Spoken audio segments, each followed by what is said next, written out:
makes it sound, clever. So Macbeth, particularly, the story of Macbeth, if you know it at all, and the main figure probably is Lady Macbeth.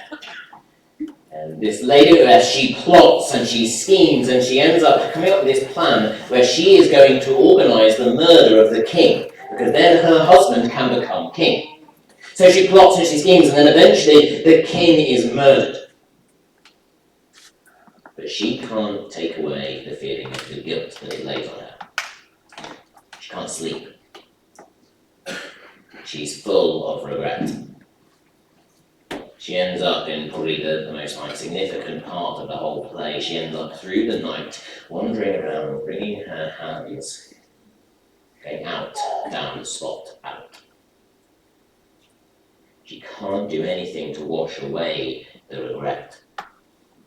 She is stained by sin. There's nothing she can do to wipe it away. The reason I start with that is because you might look on and say, well, that's for her, she plotted a murder. How can you possibly get rid of that? But I think the reality is that every single one of us is dealing with some spot or stain of something we've done or regret that we can't quite wash away. Maybe there's things that you have in your head in the middle of the night that you run through and say, I can't believe I did that thing. Maybe there's places you drive past and you go, that reminds me of that place where I should have done I should have done the right thing, but I didn't. End up with this staining.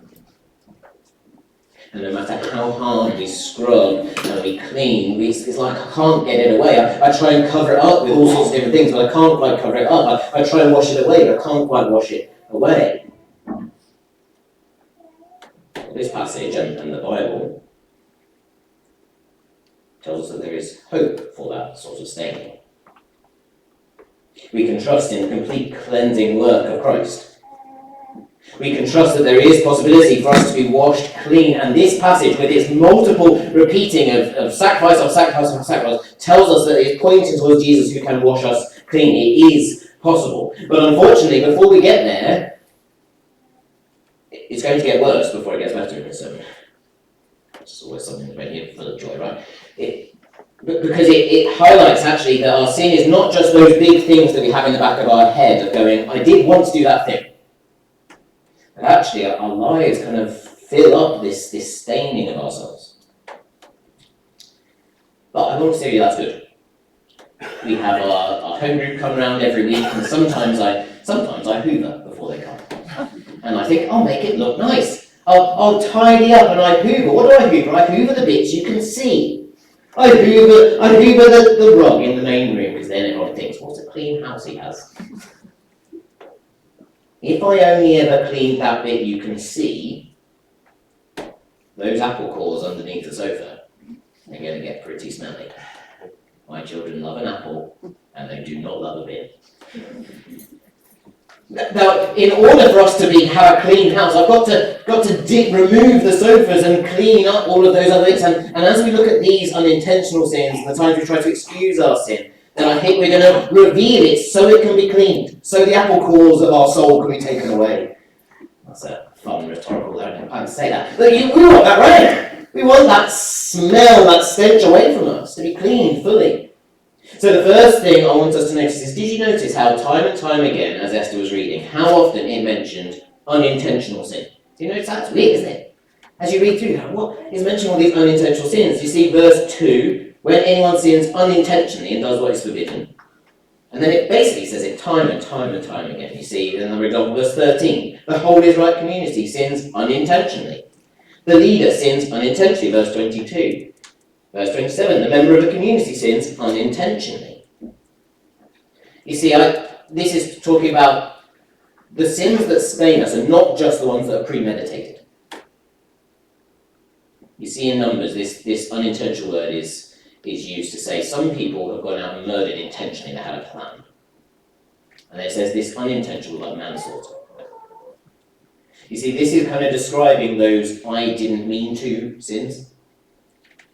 You know those ones? That I didn't mean to do it. I didn't set out to do it, but temptation was there and I got closer and closer and I gave in. I meant to do the right thing and I didn't mean to, but I gave in and I didn't do the thing I should have done.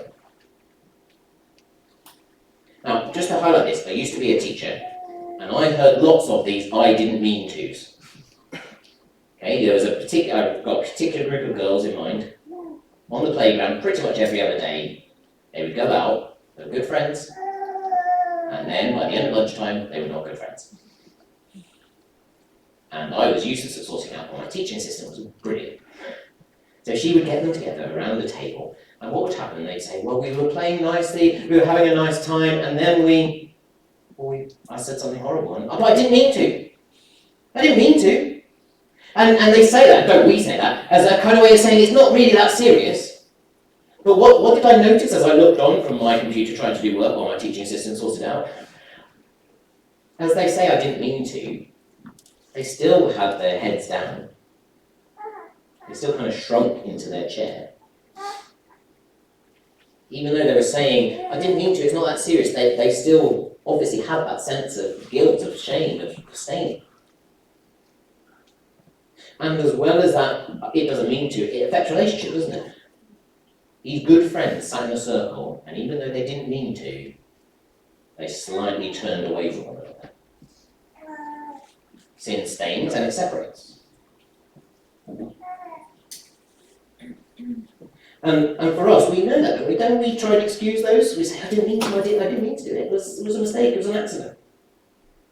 And these things that stain us are not just the big things, they are the small things. And it's things that we shouldn't have done, but we do.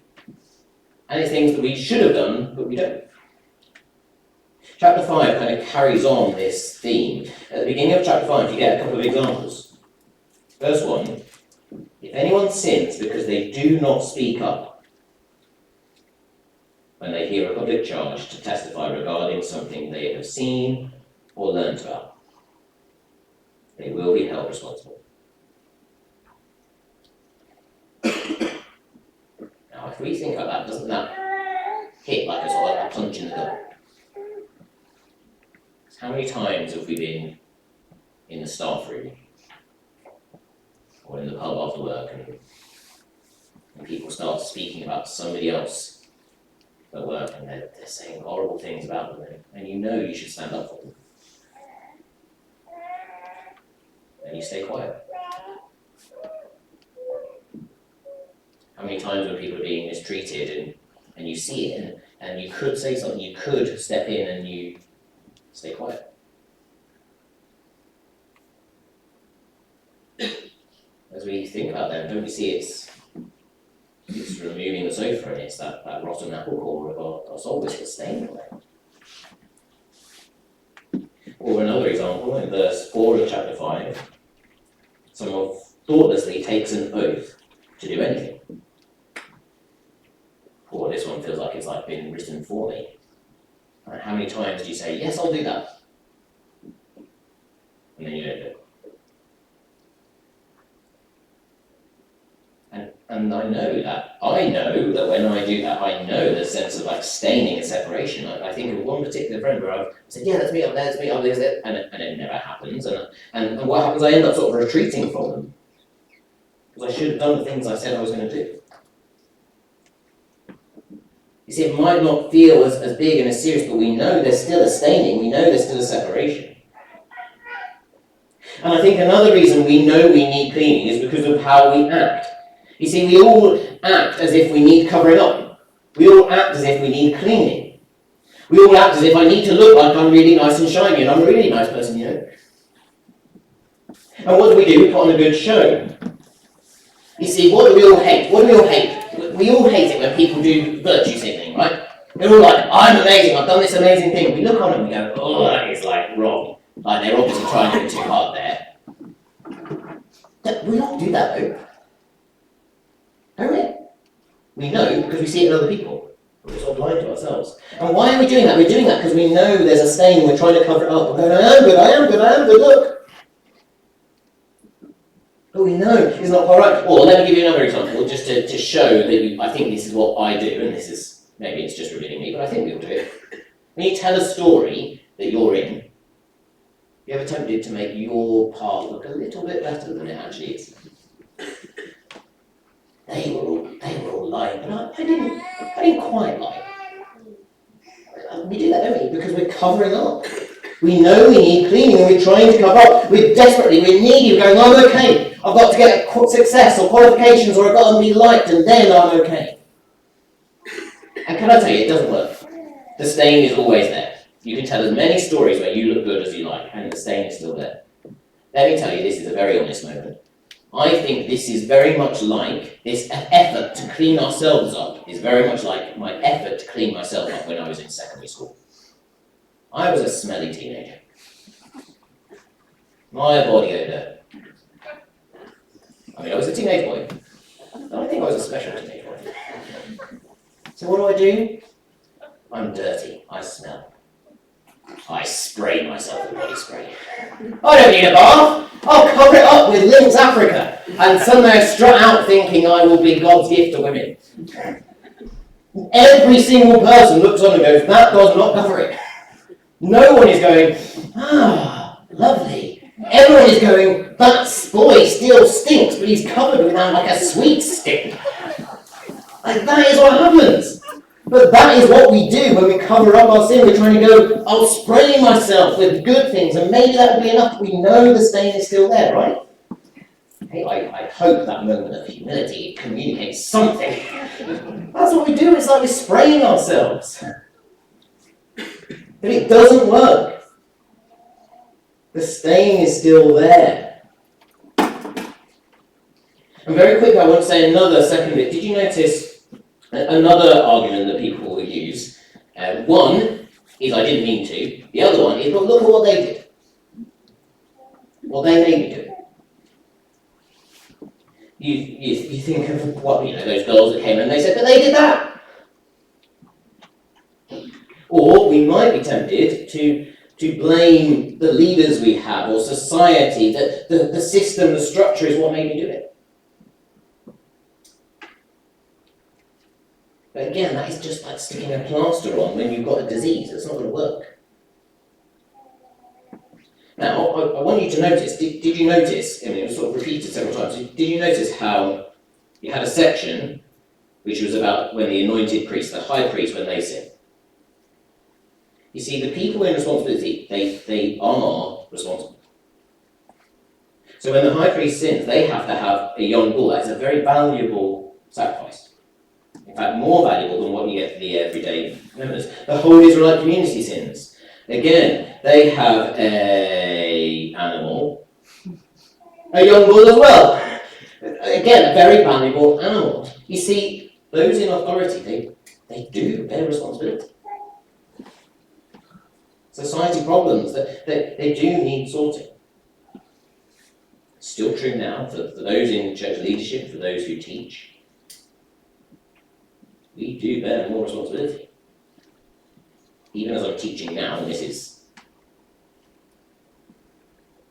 scary.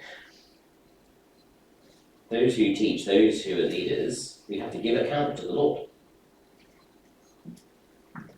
One of the reasons you should pray for those who teach, those who are elders. But can I say, even if your leaders, even if the society are doing all those things, you can't just say it's their fault.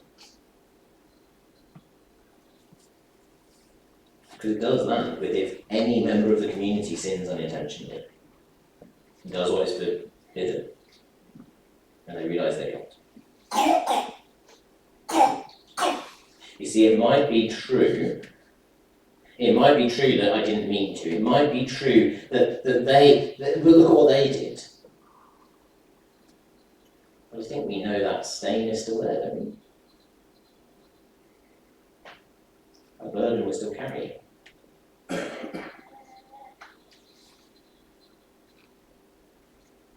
And for the people at this time, that is even more of a problem because, as I've I said before, if you weren't here other weeks, then I'll try and catch up. They've just built a tent for God to be in their presence. God has symbolically arrived in this cloud. God is like next door. You wake up and you go, there's God. Shall I go and see him? Because of this staining, because they know God knows everything about us, they go, I can't approach. He knows all of those stains. And then you look at, even Moses can't approach. And you go, what do we do?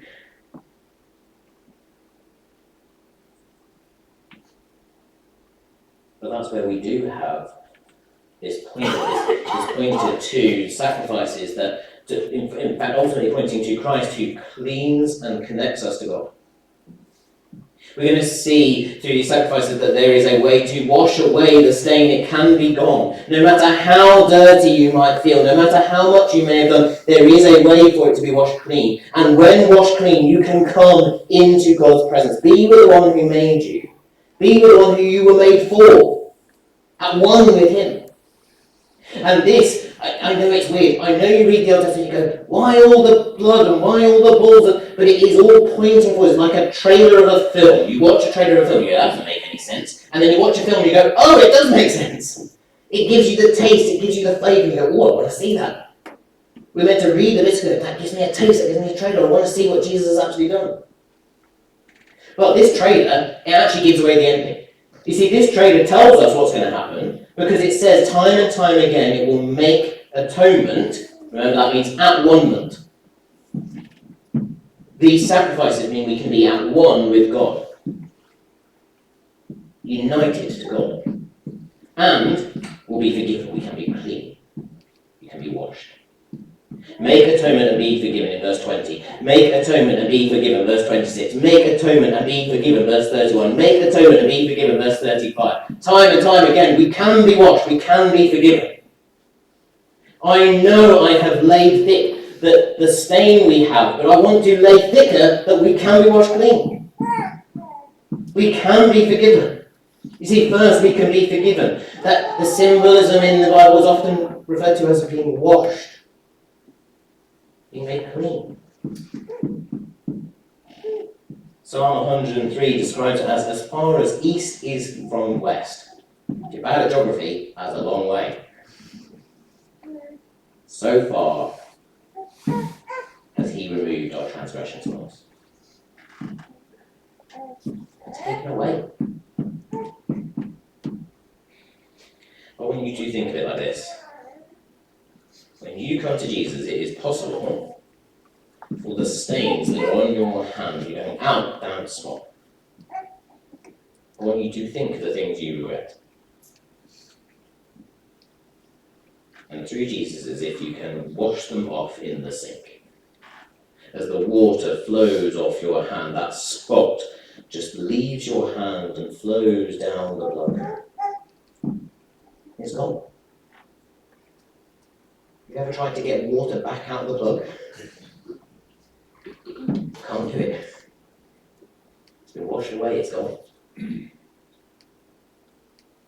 I want you to think of things that you should have done. I didn't speak up. Why didn't I speak up? Why didn't I move towards that first? If Jesus is washed from your hands, it has gone down a plug. You can't come back. Gone.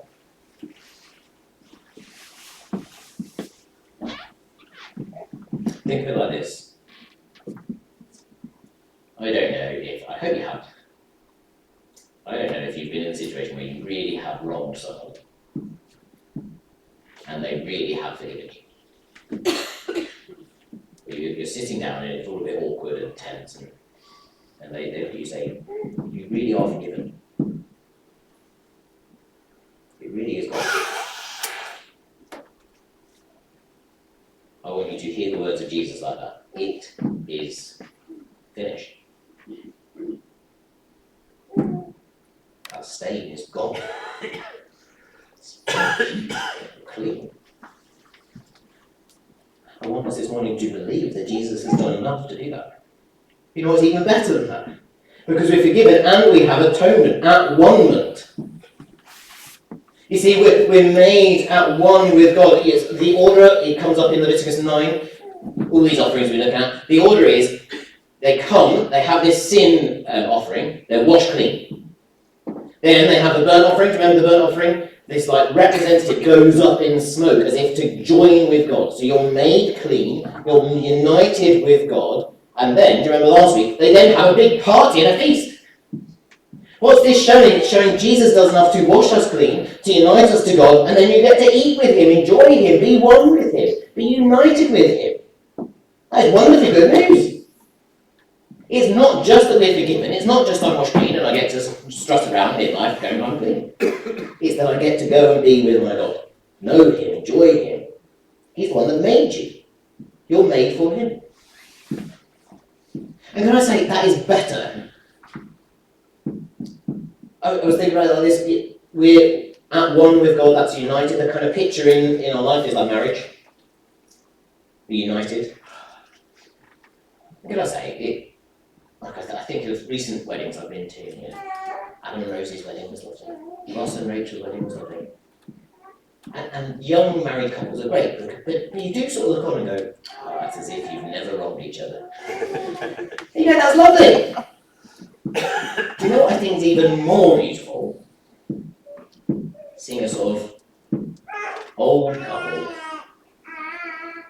faces are starting to struggle. And yet, they are at one together. They know each other in a deeper way than that young married couple. They have been through life together.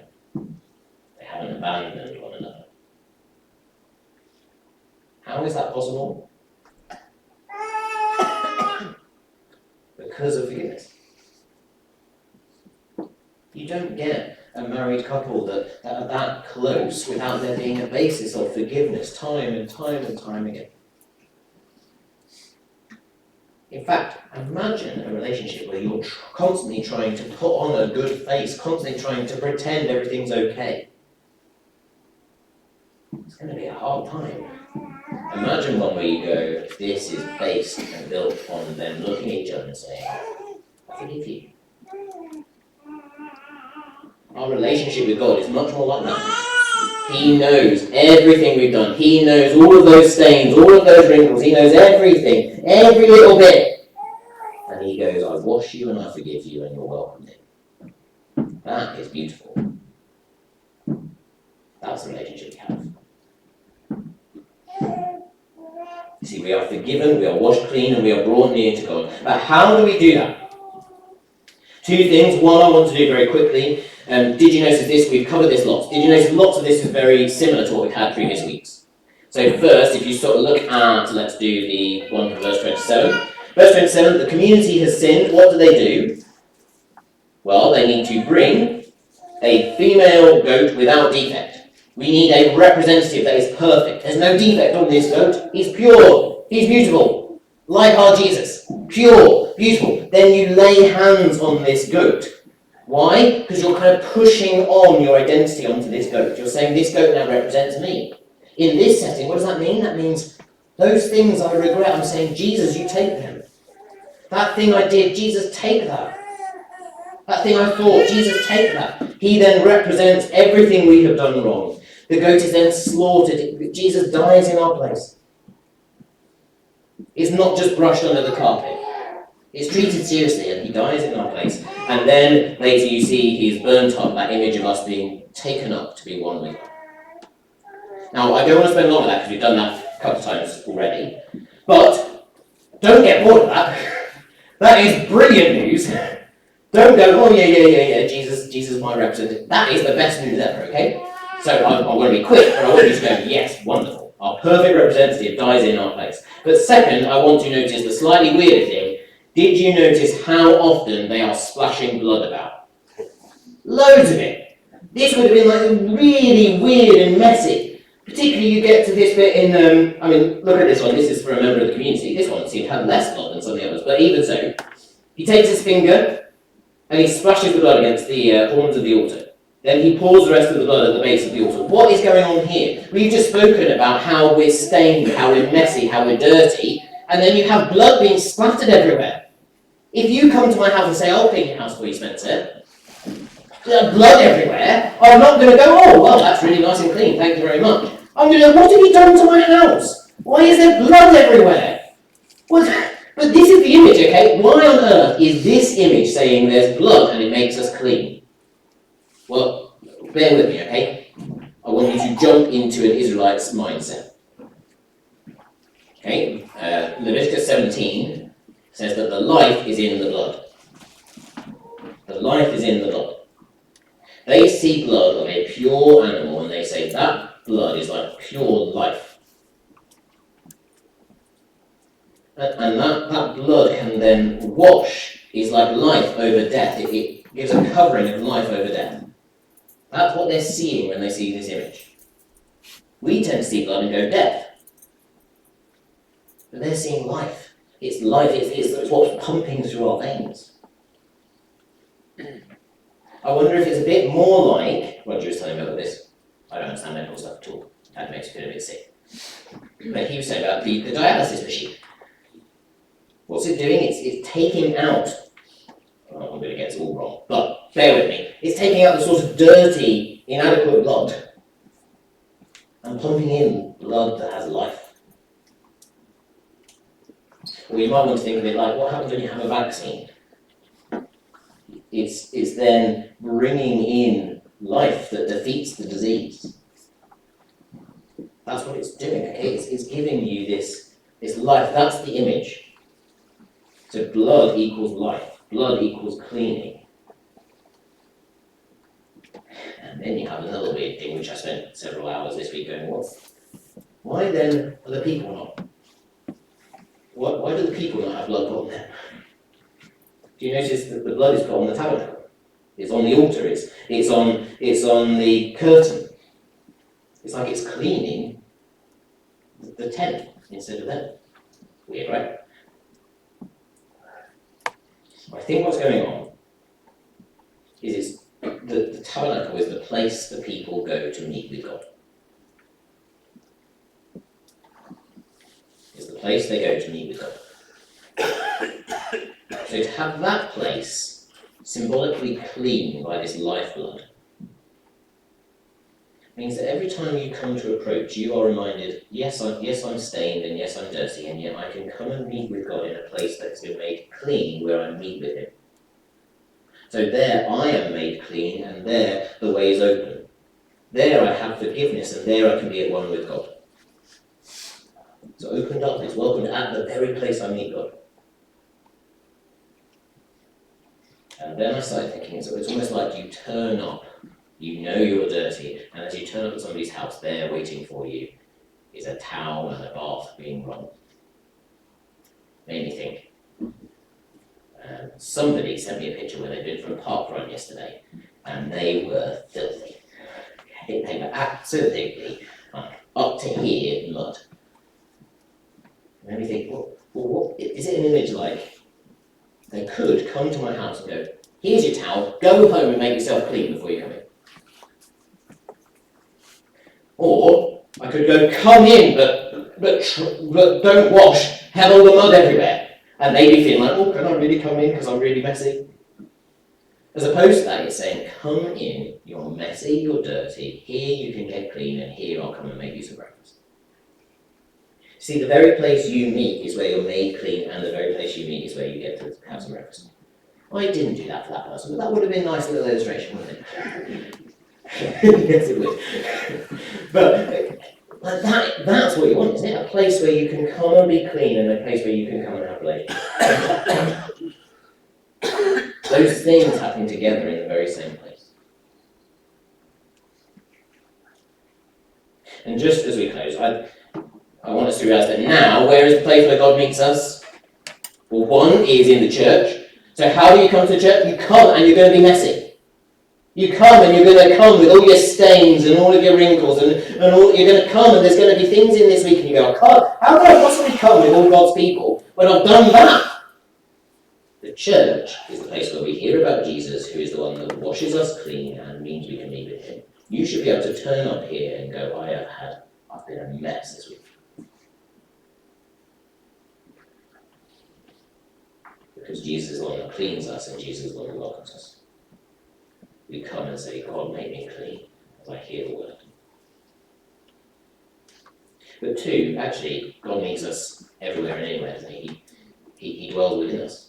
Listen to this from Hebrews 10. Let us draw near to God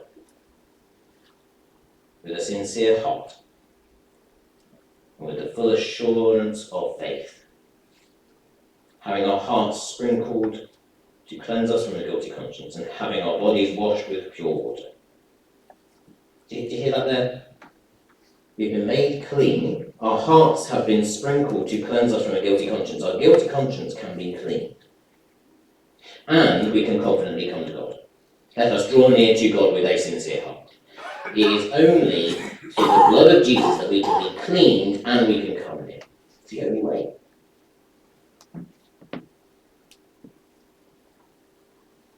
Even for Lady Macbeth,